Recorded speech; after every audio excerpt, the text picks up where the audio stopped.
আমার যেটা মনে হয় যে মাদ্রাসাগুলো থাকা উচিত নয়, কারণ অনেক সময় মাদ্রাসা দেখা যায়, সব সময় নয়, অনেক সময় দেখা যায় যে মাদ্রাসাগুলোতে জিহাদি তৈরি হচ্ছে। মাদ্রাসাগুলোই নাকি জঙ্গি রয়েছে বলছে, উলামাদের মুখে কোনো কথা নেই। মুর্শিদাবাদে বাড়ি বাড়ি নাকি জঙ্গি পাওয়া যাচ্ছে, উলামাদের মুখে কোনো কথা নেই, রাস্তায় নাকি আন্দোলন নেই। কিছু বুঝতে পারছেন না, পারেন না? তাহলে এরা কতটা খেয়েছে বুঝতে পারছে? এত বলার পরেও যদি নামতো তাও নাই বুঝতাম। খুব সাবধান হন, চিনুন, কথা শুনুন। একটা বুরাক সে মানুষ নয়, আল্লাহরই সৃষ্টি, কিন্তু আসরাফুল মখলুকাত মানুষ, জীব জন্তু জান্নাতি একটা সওয়ারি। সে রসুল চিনেছে আর মানুষের রসুল চিনতে পারল না। এ বিষয়ে আর একটা কথা মনে পড়েছে, বলে দিই।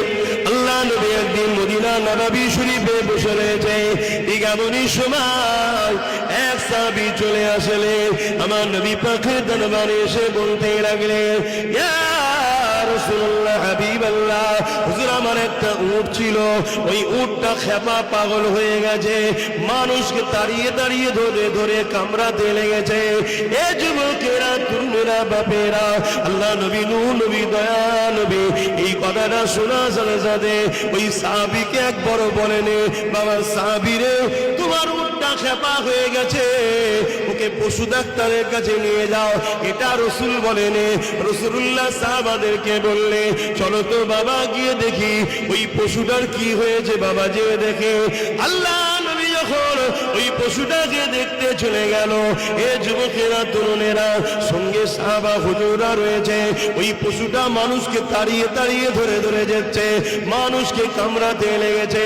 এ যুবকেরা, তরুণীরা, বাপেরা, নবী পাক ওই পশুটার দিকে যখন আগিয়ে যায়, ধরুন নবী আমার এই দিক দিয়ে আসছে, পশুটা ওই দিকে মানুষকে তাড়িয়ে তাড়িয়ে যেতে লেগেছে। এখন পশুটার মুখ ওই দিকে রয়েছে, উটটার মুখ ওই দিকে রয়েছে, রাসূলুল্লাহ উটটার পিছন দিক দিয়ে যেতে লেগেছে।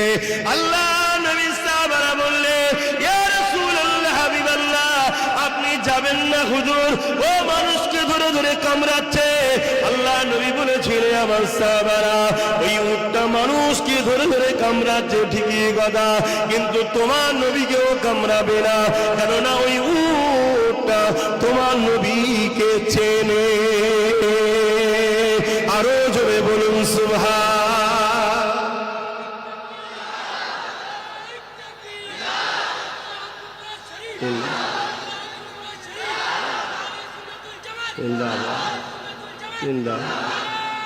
আল্লাহ